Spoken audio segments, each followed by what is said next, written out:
नमस्कार सभी दोस्तों को YouTube चैनल पर स्वागत हो। तो धुंधकारी को प्रेत योनि की प्राप्ति और उससे उद्धार। सुतवाच पितर्युपरते तेन जननी ताडिता वृषं क्व वित्तं तिष्ठति ब्रूहि हनिष्ये लतया न चेत् इति तद्वाक्यसन्त्रासा जनन्या पुत्रदुःखतः कूपे पातः कृतो रात्रो तेन सा निधनं गता। सूजी कहते हैं, सौनक जी, पिता के वन चले जाने पर एक दिन धुंधकारी ने अपनी माता को बहुत पीटा और कहा, बता धन कहाँ रखा है, नहीं तो अभी तेरी लुआठी जलती हुई लकड़ी से खबर लूँगा। उसकी इस धमकी से डरकर और पुत्र के उपद्रव से दुखी होकर वह रात्रि के समय कुएं में जा गिरी और इसी से उसकी मृत्यु हो गई। योगनिष्ठ गोकर्ण जी तीर्थ यात्रा के लिए निकल गए।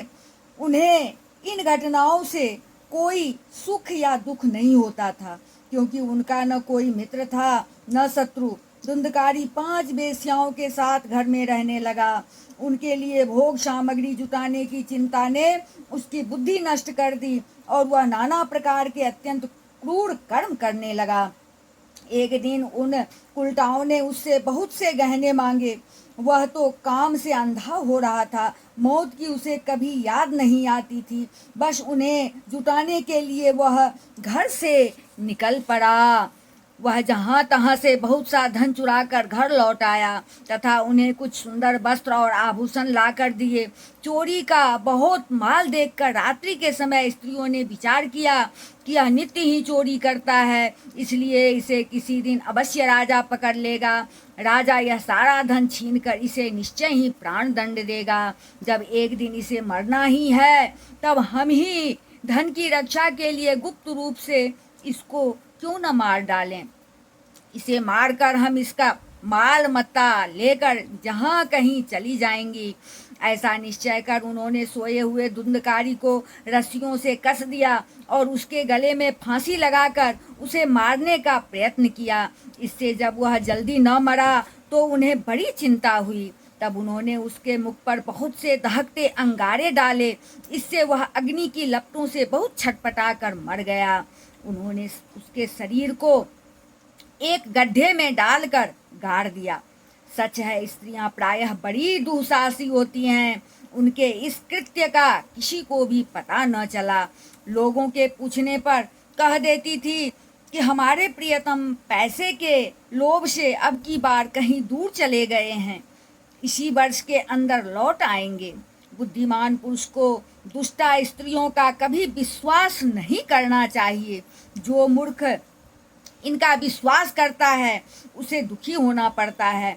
इनकी वाणी तो अमृत के समान कामियों के हृदय में रस का संचार करती है, किंतु हृदय छुरे की धार के समान तीक्ष्ण होता है। भला इन स्त्रियों का कौन प्यारा है। वे उल्टाएं धुंधकारी की सारी संपत्ति समेट कर वहाँ से चंपत हो गई। उनके ऐसे न जाने कितने पति थे और धुंधकारी अपने कुकर्मों के कारण भयंकर प्रेत हुआ। वह बवंडर के रूप में सर्वदा 10 दिशाओं में भटकता रहता था तथा शीत घाम से संतप्त और भूख प्यास से व्याकुल होने के कारण हा देव चिल्लाता रहता था, परंतु उसे कहीं भी कोई आश्रय न मिला। कुछ काल बीतने पर गोकर्ण ने भी लोगों के मुख से धुंधकारी की मृत्यु का समाचार सुना। तब उसे अनाथ समझकर उन्होंने उसका गया जी में श्राद्ध किया और भी जहाँ जहाँ वे जाते थे उसका श्राद्ध अवश्य करते थे।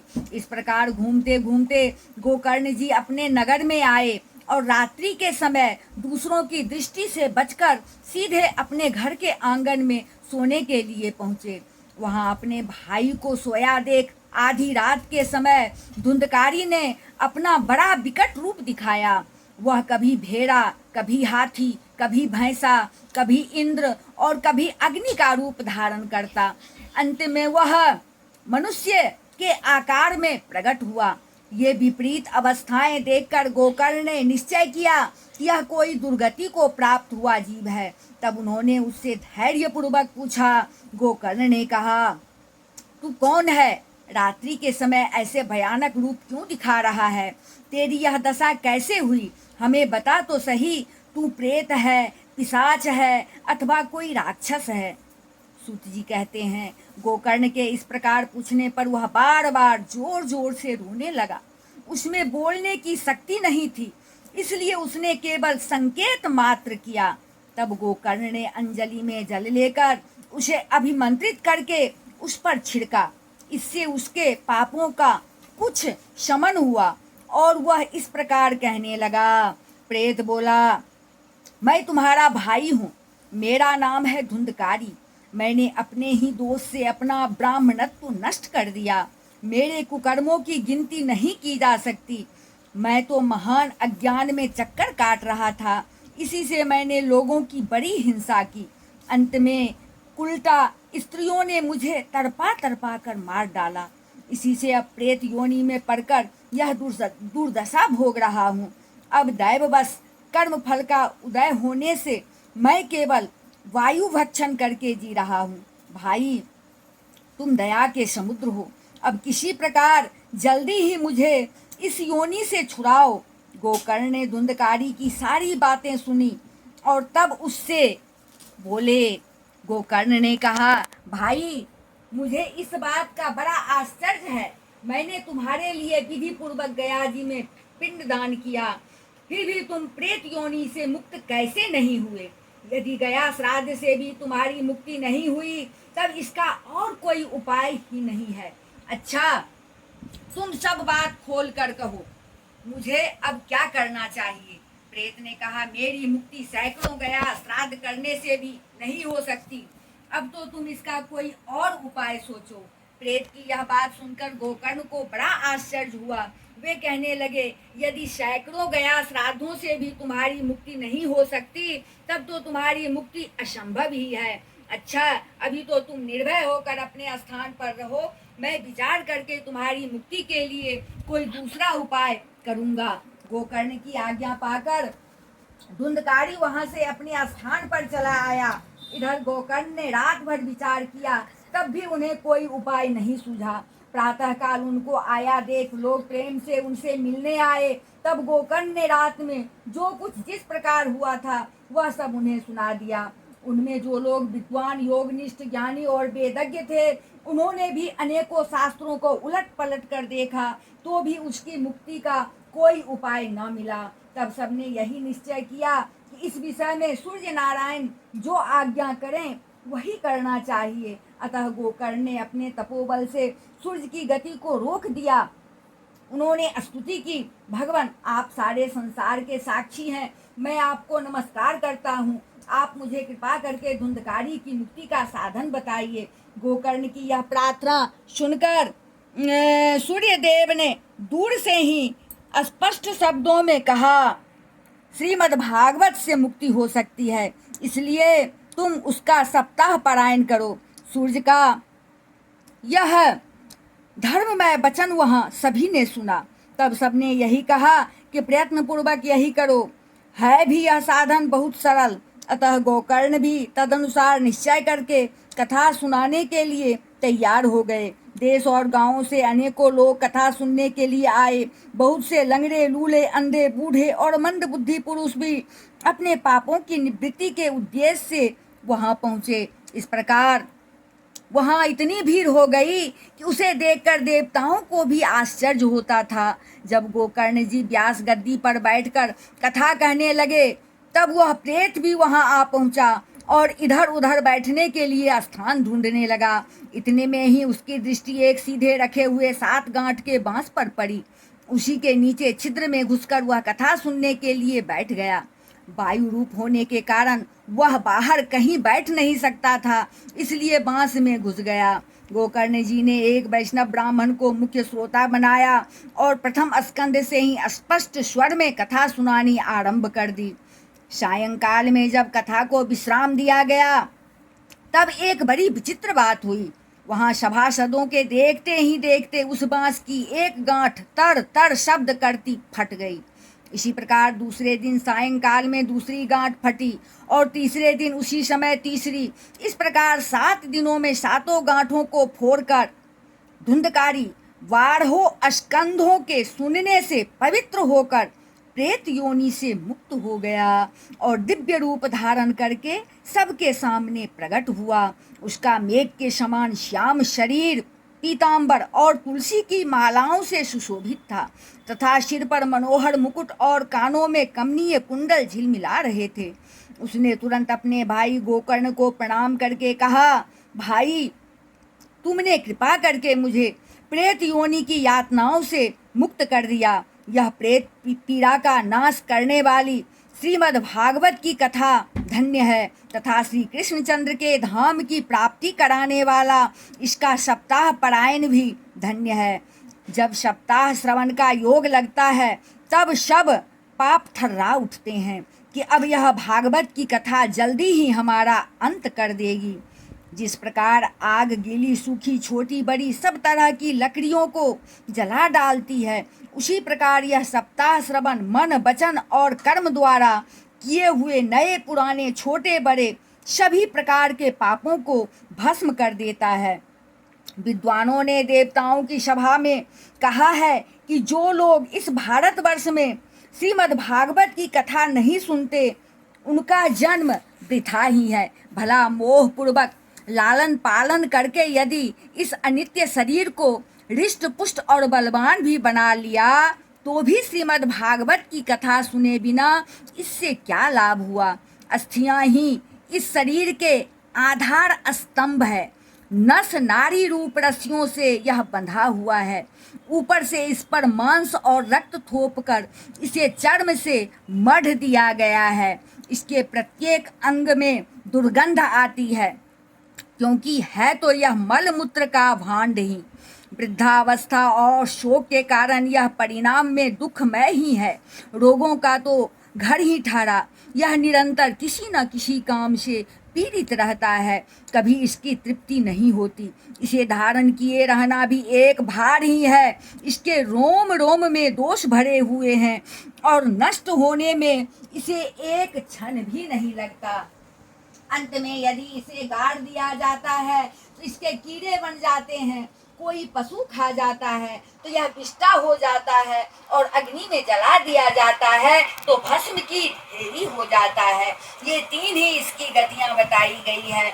ऐसे अस्थिर शरीर से मनुष्य अविनाशी फल देने वाला काम क्यों नहीं बना लेता। जो अन्न प्रातः काल पकाया जाता है वह सायंकाल तक बिगड़ जाता है, फिर उसी के रस से पुष्ट हुए शरीर की नित्यता कैसी। इस लोक में सप्ताह श्रवण करने से भगवान की शीघ्र ही प्राप्ति हो सकती है। अतः सब प्रकार के दोषों की निवृत्ति के लिए एकमात्र यही साधन है। जो लोग भगवान की कथा से वंचित हैं वे तो जल में बुदबुदे और जीवों में मच्छरों के समान केवल मरने के लिए ही पैदा होते हैं। भला जिसके प्रभाव से जड़ और सूखे हुए बांस की गांठ फट सकती है, उस भागवत कथा का श्रवण करने से चित्त की गांठों का खुल जाना कौन सी बड़ी बात है। सप्ताह श्रवण करने से मनुष्य के हृदय की गांठ खुल जाती है। उसके समस्त संशय छिन्न भिन्न हो जाते हैं और सारे कर्म छीन हो जाते हैं। यह भागवत कथा रूप तीर्थ संसार के कीचड़ों को धोने में बड़ा ही पटु है। विद्वानों का कथन है कि जब यह हृदय में स्थित हो जाता है तब मनुष्य की मुक्ति निश्चित ही समझनी चाहिए। जिस समय धुंधकारी ये सब बातें कह रहा था, जिसके लिए वैकुंठवासी पार्षदों के सहित एक विमान उतरा, उससे सब और मंडलाकार प्रकाश फैल रहा था। सब लोगों के सामने ही धुंधकारी उस विमान पर चढ़ गया। तब उस विमान पर आए हुए पार्षदों को देखकर उनसे गोकर्ण ने यह बात कही। गोकर्ण ने पूछा, भगवान के प्रिय पार्षदों, यहाँ हमारे अनेकों शुद्ध हृदय श्रोतागण हैं, उन सब के लिए आप लोग एक साथ बहुत से विमान क्यों नहीं लाए। हम देखते हैं कि यहाँ सभी ने समान रूप से कथा सुनी है, फिर फल में इस प्रकार का भेद क्यों हुआ, यह बताइए। भगवान के सेवकों ने कहा, हे मानव, इस फल भेद का कारण इनके श्रवण का भेद ही है। यह ठीक है कि श्रवण तो सबने समान रूप से ही किया है, किंतु इसके जैसा मनन नहीं किया। इसी से एक साथ भजन करने पर भी उसके फल में भेद रहा।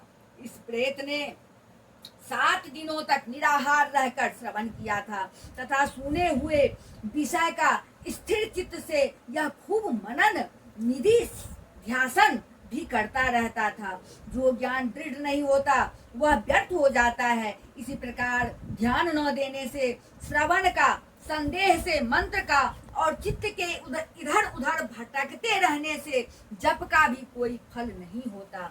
वैष्णवहीन देश, अपात्र को कराया हुआ श्राद्ध का भोजन और श्रोत्रिय को दिया हुआ दान एवं आचारहीन कुल, इन सब का नाश हो जाता है। गुरु वचनों में विश्वास, दीनता का भाव, मन के दोषों पर विजय और कथा में चित्त की एकाग्रता इत्यादि नियमों का यदि पालन किया जाए तो श्रवण का यथार्थ फल मिलता है। यदि ये श्रोता फिर से श्रीमद् भागवत की कथा सुने तो निश्चय ही सबको वैकुंठ की प्राप्ति होगी। और गोकर्ण जी आपको तो भगवान स्वयं आकर गोलोक धाम में ले जाएंगे। यूं कहकर वे सब पार्षद हरि कीर्तन करते वैकुंठ लोक को चले गए। श्रावण मास में गोकर्ण जी ने फिर उसी प्रकार सप्ताह क्रम से कथा कही और उन श्रोताओं ने उसे फिर सुना। नारद जी, इस कथा की समाप्ति पर जो कुछ हुआ वह सुनिए। वहां भक्तों से भरे हुए विमानों के साथ भगवान प्रकट हुए। सब ओर से खूब जय जयकार और नमस्कार की ध्वनियां होने लगी। भगवान स्वयं हर्षित होकर अपने पांचजन्य शंख की ध्वनि करने लगे और उन्होंने गोकर्ण को हृदय से लगाकर अपने ही समान बना लिया। उन्होंने क्षण भर में ही अन्य सब श्रोताओं को भी मेघ के समान श्याम वर्ण रेशमी पीताम्बरधारी तथा किरीट और कुंडल आदि से विभूषित कर दिया। उस गांव में कुत्ते और चांडाल पर्यंत जितने भी जीव थे वे सभी गोकर्ण जी की कृपा से विमानों पर चढ़ा लिए गए। जहाँ जहाँ जोगी जन जाते हैं उस भगवत धाम में वे भेज दिए गए। इस प्रकार भक्त वत्सल भगवान श्री कृष्ण कथा श्रवण से प्रसन्न होकर गोकर्ण जी को साथ ले अपने ग्वाल बालों के प्रिय गोलोक धाम में चले गए।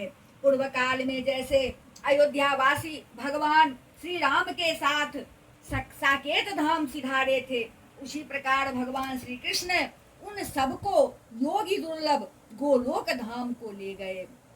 जिस लोक में सूर्य, चंद्रमा और सिद्धों की कभी गति नहीं हो सकती, उसमें वे श्रीमद् भागवत श्रवण करने से चले गए।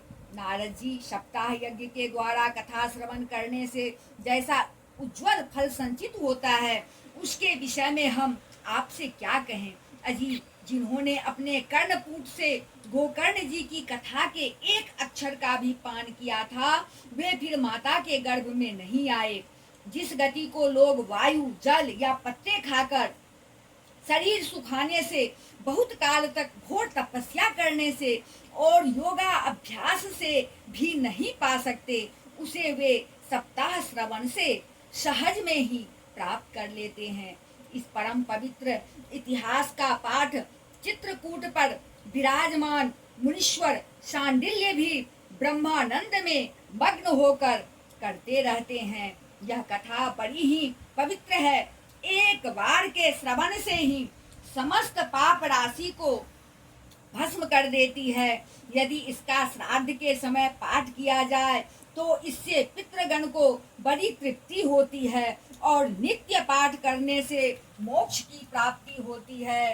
इति श्री पद्म पुराणे उत्तरखंडे श्रीमद् भागवत महात्म्ये गोकर्ण मोक्ष वर्णनम नाम पंचमोऽध्यायः।